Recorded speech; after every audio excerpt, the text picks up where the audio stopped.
Што предизвика ваква реакција кај семејствата на обвинетите во Монструм? Тие не веруваат дека нивните најблиски се виновни за настаните од Смилковско езеро, а своите сомнежи сигурно ги темелат и на изјавите на премиерот во минатото.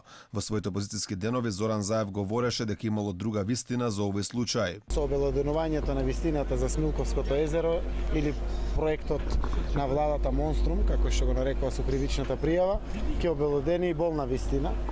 Секако сомневањата се големи, нашата намера не е да ставиме квалификации, но секако вистината, штом ќе обелодениме, граѓаните ќе знаат што во суштина покажува таа. Дури и даваше видување дека тогаш студените за Монструм лежеле невини во затвор. Значи, имаше разговори кои што покажуваат дека луѓе кои што се во затвори, сега осудени, според мое видување, тоа што го слушнав, јас не сум тужилац, ниту правник не сум, дека нема докази да бидат внатре. Обвинетите за кои сега Фатиме Фетај бара до животни казни затвор, за премиерот во минатото беа наводно виновни. Не ја знаат вистината.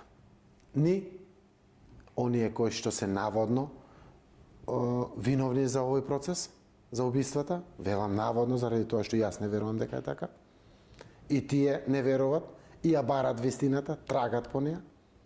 И оние кои што ги изгубија животите, односно сега нивните семејства, не веруваат дека тоа е така, како што е представено во јавноста.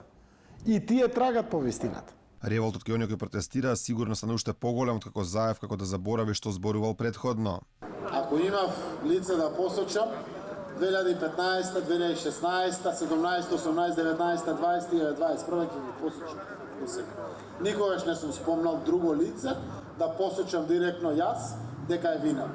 Сум давал коментари, своји задршки, резерви, за тоа што било соопштено во јавноста преку читање на пресудите, тогаш достапни, се сеќавам на 183 страни, тоа што сум го видел во материјалите, сум давал одговор секогаш транспарентно како и денеска. За случајот Монструм во првиот процес во 2014 година доживотна казна затвор за тероризам добија Алил Демири, Африм Исмаиловиќ, Агим Исмаиловиќ, Фејзи Азири, Хаки Азири и Сами Љута беа прогласени за виновни за петкратното убиство на младите момчиња Филип Славковски, Александар Накевски, Цветанчо Ацковски, Кира Трпковски и 45 годишниот Борча Стевковски.